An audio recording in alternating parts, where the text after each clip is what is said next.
مدینہ شریف میں حاضری دینے کے حوالے سے ایک شخص نے تحقیق کی اور اس کی ریسرچ آئی تو اس نے کہا کہ میں سوچتا تھا لوگ سب سے زیادہ کہاں روتے ہیں، تو لوگ سب سے زیادہ مدینہ شریف جا کے روتے ہیں، بڑا روتے ہیں۔ بڑی امید ہے سرکار قدموں میں بلائیں گے، کرم کی جب نظر ہوگی مدینے ہم بھی جائیں گے، اور اگر جانا مدینے میں ہوا ہم غم کے ماروں کا تو مکینے گنبد خضرا کو حال دل سنائیں۔ وہاں جا کے لوگ روتے ہیں، تڑپتے ہیں۔ اب آپ شک پیدا کر دیں کہ پتہ نہیں حضور حیات ہیں معاذ اللہ کہ نہیں، تو اعلیٰ حضرت نے 2 قسمیں اٹھا کے کہا تو زندہ ہے واللہ، تو زندہ ہے واللہ، بس میری چشم عالم سے چھپ جانے والے تو زندہ ہے معبود، اور اس پر دلائل دیے۔ تو میرے عزیز انہوں نے ہمارے عقیدے پکے کیے۔ پھر بھی اگر کوئی کچی پکی باتیں کرے، سویرے کچھ کہے، دوپہر کچھ کہے، شام کچھ کہے، تو وہ بندہ کمزور پڑا ہے، ورنہ ہماری فکری کی عادت نے ہمیں دلائل سے، کتب سے، حوالہ جات سے مزین کیا۔ تیسری بات، اعلیٰ حضرت بریلوی کہتے ہیں علم کا شوق پیدا کرو۔ اعلیٰ حضرت خود مرید ہیں ایک سلسلے میں، اور مرید اس طرح کے کہ غلامی والے مرید ہیں۔ آج کل زیادہ تر لوگ مرید نہیں ہوتے،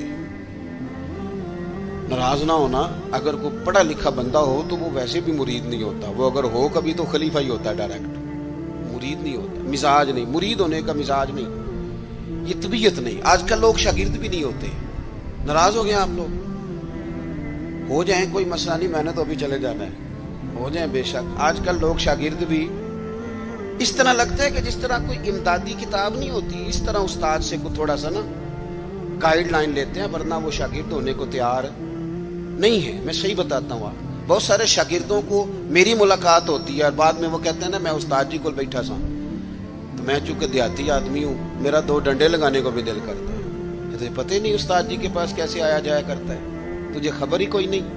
میں تجھے بتاؤں بریلی کے امام کیا بتاتے ہیں۔ حضرت عبداللہ ابن عباس کو نبی پاک صلی اللہ علیہ وسلم نے دعا دی تھی کہ اللہ تجھے فقاہت دے، دین کی سمجھ دے۔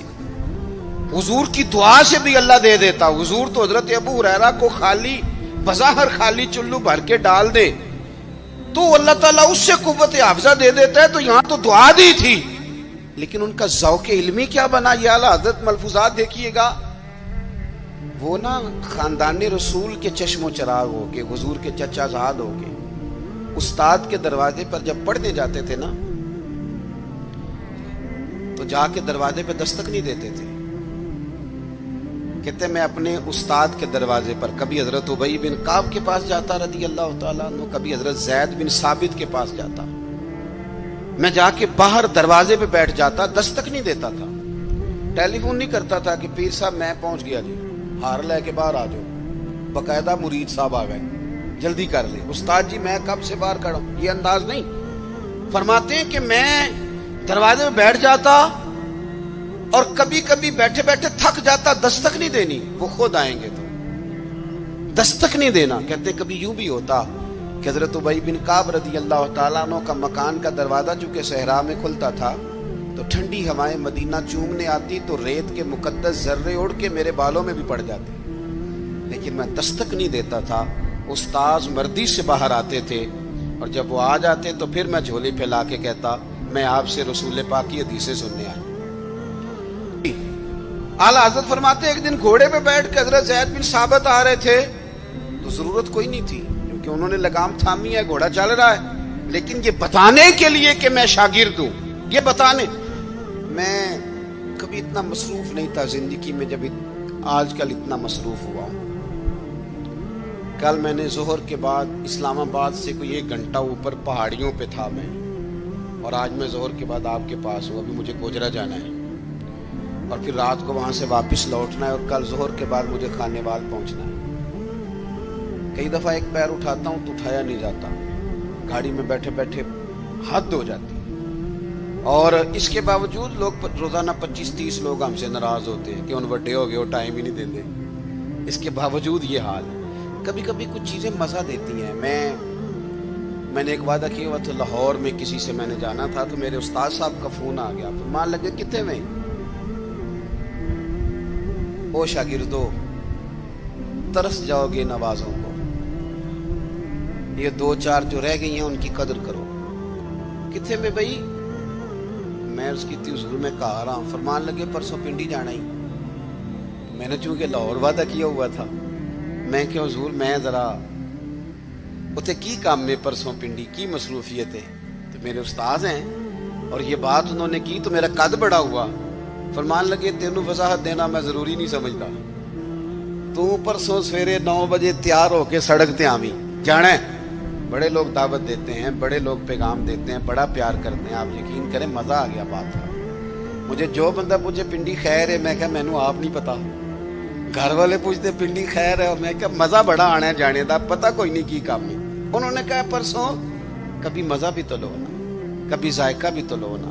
ہمارے ایک بزرگ ہیں, ان کی عمر 65-70 سال ہے. ان کی والدہ انتقال کر گئی. میرے پاس جمعہ پڑھتے ہیں تو میں ان کے گھر تعزیت کے لیے گیا تو ان کے بچے کہنے لگے کہ ہماری دادی کی عمر 100 سال سے زیادہ تھی پر ابا چوپ ہی نہیں کرتے, ہر وقت روتے ہیں. ان کو کہیں کہ حوصلہ کریں. تو میں نے ان سے کہا کہ بھئی آپ بچے کیا تو ٹھیک ہی رہے ہیں کہ آپ خود 65-70 سال کے ہیں اور آپ کے بچے بڑے ہیں اور شادی شدہ ہیں, تو آپ. انہوں نے بڑی شاندار بات کی. کہنے لگے پیر صاحب اماں جدوں دی گئی ہے میں وڈیرا ہو گیا, میرے بال چٹے نے, میرے 2 پوتے نے, 3 نواسے نے, لیکن جدوں میں گھر آਉਂدا سا تے اماں کہندی سی منڈیا آ گیا روٹی لیاؤ نا منڈے لئی. فرماتے ہیں یوں لگتا تھا نہیں بال سفید ہوئے ہیں پر میں ہوں ابھی جوان. جب تک آپ کا کو بڑا رہتا ہے آپ طاقتور رہتے ہیں.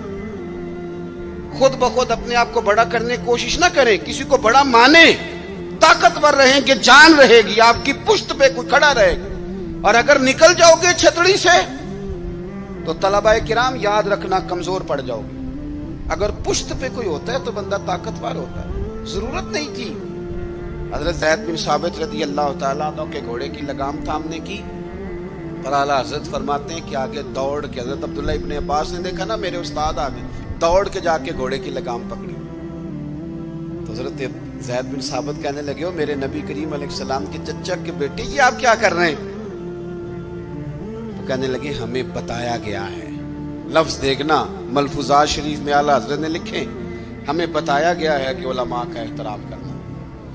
جب انہوں نے یہ کہا تو حضرت زید بن ثابت گھوڑے سے نیچے اتر آئے, اور نیچے اتر کے حضرت عبداللہ ابن عباس ان کے شاگرد تھے, ان کے ہاتھ چوم لیے. انہوں نے کہا جناب آپ یہ کیا کر رہے ہیں؟ فرمانے لگے ہمیں بھی بتایا گیا ہے کہ خاندان رسول کا احترام کرنا ہے, ہمیں بھی یہ سبق دیا گیا.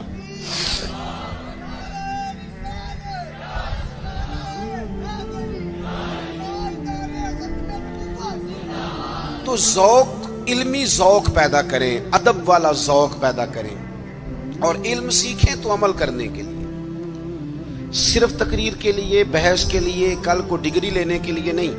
آپ علم اس لیے سیکھیں, جب نا علم خالی تقریر بن جاتا ہے نا, اور علم خالی تدریس بن جاتا ہے, پھر وہ اس طرح کا بھی بعض اوقات معاملہ بنتا ہے کہ عارف رومی کہتے ہیں کہ اگر تو صرف لفظ تجھے یاد ہیں اور تو عمل نہیں نہ کرتا تو یہ لفظ تو طوطے کو بھی رٹا دیا جائیں گا تو وہ بھی رٹ لے گا, تیرا اور اس کا کیا فرق ہوگا؟ جب تک آپ عمل نہیں کرتے علم پر, جب تک اس کو عمل کے حصول کے لیے حاصل کرے. خالی میں ایک درویش کو پڑھ رہا تھا, ان کے خلیفہ صاحب نے خط لکھا کہ حضرت میں اب تقریر بھی کرتا ہوں, تدریس بھی کرتا ہوں, تصنیف بھی کرتا ہوں. تو انہوں نے جواب میں شاباشی نہیں دی بلکہ فرمانے لگے بیٹا یہ تو کام تم لوگوں کے لیے کرتے ہو, اپنے لیے کیا کرتے ہو؟ سحری کے وقت اٹھ جاتے ہو نفل پڑھنے کے لیے, تلاوت قرآن روز ہوتی ہے, سجدے کا ذوق حاصل ہے, درود و سلام کی طبیعت ہے, یہ تو لوگوں کے لیے کام ہے نا سارے. بڑی اچھی بات ہے, دین کی خدمت کرتے ہو, پر اپنا بھی تو بتاؤ نا. اعلیٰ حضرت فاضل بریلوی رحمۃ اللہ علیہ کی شخصیت کا جو کمال ہے وہ یہ ہے کہ جو وہ کہتے تھے نا اس سے زیادہ وہ کرتے تھے. ان کی طبیعت تھی, وہ کرتے تھے.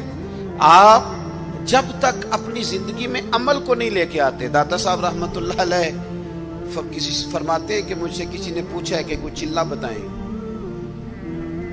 یہ لوگ سلوک سے وابستہ ہوتے ہیں نا, یہ پوچھتے ہیں چلہ کرنا ہے, وظیفہ کرنا ہے. ان کا خیال ہوتا ہے کہ 40 دن پیر صاحب ٹھنڈے پانی میں کھڑا کر دیں گے تو پھر میرے ہاتھ شاید کو 4 جن لگ جائیں. تو کہتے ہیں لوگ پوچھتے ہیں چلا وظیفہ, تو آپ فرماتے ہیں میری نظر میں سب سے بڑا مجاہدہ چلا جہاد علم حاصل کرنا اور اس پر عمل کرنا. اس سے بڑا چلا کوئی نہیں. یہ چلا لگائیں آپ کریں, عمل والی زندگی گزاریں, بدعملی والی جتنا سیکھیں اس پر عمل کریں. ہمارے ہاں ہم محافل میں جاتے ہیں تو لوگ کہتے ہیں جی آپ 30 منٹ تقریر کرتے ہیں, 8 گھنٹہ سننی ہے. تو میں کہتا ہوں پچھلی 30 منٹ والی پہ عمل ہو گیا ہے, اور ہو گیا تو چلو اور کر لیتے ہیں. باقی یہ ہے کہ یہ تو آپ کو عمل کے لیے دین سیکھنا تھا. جتنا آپ عمل کریں گے. سید دیدار علی شاہ صاحب محدث الوری رحمۃ اللہ علیہ اعلیٰ حضرت کے خلیفہ ہیں. وہ کہتے ہیں کہ میں دوست تھا صدر الافاضل سید نعیم الدین صاحب مراد آبادی کا. میں چونکہ دوست تھا تو سید صاحب اعلیٰ حضرت کے بڑے عقیدت مند تھے, تو اکثر وہ کہتے ہیں میں نے بریلی شریف جانا ہے. تو ایک دن میں پہنچ گیا مراد آباد, تو انہوں نے سامان باندھا ہوا تھا بریلی شریف جانے کے لیے. میں بھی پہنچ گیا تو کہنے لگے یار میری تو ٹکٹ ہے ٹرین کی, میں تو بریلی شریف جا رہا ہوں. تو کہنے لگے یار آپ ہر وقت وہیں جاتے رہتے ہیں, میں ملنے آیا تھا. تو کہتے ہیں مجھے کہنے لگے حضرت صدر الافاضل سید دیدار علی شاہ صاحب سے کہ چل آپ تمہیں بھی لے چلو, دونوں سادات ہیں, دونوں دوست ہیں. کہنے لگے میں نے نہیں جانا, سنا ہے وہ طبیعت کے ذات کے پٹھان ہیں تو طبیعت کے سخت ہیں, میں نہیں جاتا. کہتے ہیں انہوں نے میرا ذہن بھی بنایا, کوشش بھی کی, ذہن سازی کی. خیر میں تیار ہو گیا. جب ہم بریلی شریف پہنچے تو عصر کی نماز کی آخری رکعت چل رہی تھی. تو فاضل بریلوی کی طرف اشارہ کر کے کہنے لگے وہ دیکھو اعلیٰ حضرت بھی صف میں ہیں. تو مجھے کہنے لگے میرا وضو ہے. صدر الافاضل بھی نماز میں شامل ہو گئے, میں نے وضو کرنا تھا.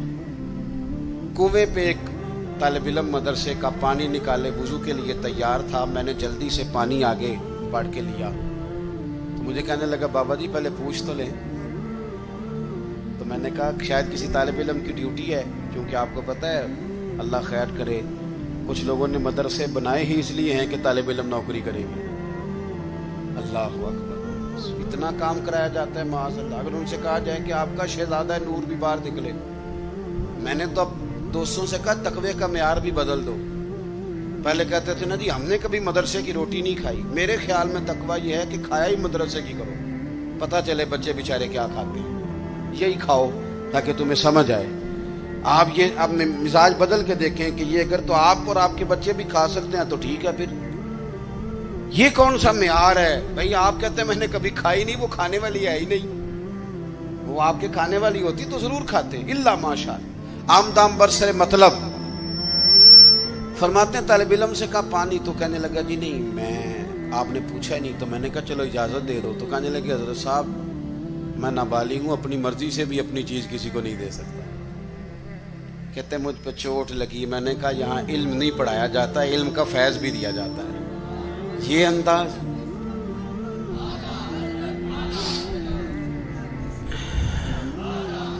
سنیں گے جی آپ. کہتے ہیں میں وضو کیا جب تک نماز مکمل ہو گئی. چونکہ حضرت صدر الافاضل تو ابھی نماز میں تھے, 3 رکعتیں پڑھنی تھی. تو اعلیٰ حضرت بریلوی مسجد کی سیڑھیاں اتر رہے تھے تو میں چڑھ رہا تھا. اعلیٰ حضرت کو اللہ نے کوئی کمال دیا تھا کہ وہ چہرہ دیکھ کے بتا دیتے تھے کہ بندہ سید ہے. چہرہ دیکھ اللہ نے انہیں یہ انشراح صدر عطا فرمایا. کہتے ہیں پہلے تو انہوں نے نا میرے ہاتھ ہی چوم لیے, بات ہی رنگ ہی اور پکڑ گئی, اثر ہی بڑا ہوا. تو میں نے پوچھا طبیعت کیسی ہے؟ تو کہنے لگے مولانا طبیعت کا کیا بتاؤں, ذات کا پٹھان ہوں, طبیعت ذرا سختی ہے. کیونکہ پٹھان ہوں تو طبیعت ذرا میری سختی ہے. کہتے ہیں میں سمجھ گیا. بس پھر حضرت صدر الافاضل اگلی صبح کہنے لگے چلیں. میں نے کہا آپ نے جانا ہے تو جائیں. میں جب تک دور تھا بات اور تھی, اب تو حضور میں ہوں, اب تو بات اور ہے. تو میرے بھائی علم کا فیضان ہو, اس پر عمل ہو. آخری بات جو آپ کی خدمت میں عرض کرنی ہے بڑے درد کے ساتھ, وہ یہ ہے کہ ہمارے جتنے بزرگ تھے نا, صوفیاء تھے, اللہ والے تھے, ان کے دلوں میں نا دوسروں کے لیے بڑا درد رہتا تھا. ہماری طبیعتوں میں نا خود غرضی پورے عروج پہ آئی ہے. دوسروں کے بارے میں ان کی طبیعتیں, جتنے بھی کام کرتے تھے امت کی ملت کی خیر خواہی کے لیے کرتے تھے. ہم الا ماشاء اللہ جو قدم اٹھاتے ہیں تو وہ اپنا نفع نقصان دیکھ کے اٹھاتے ہیں.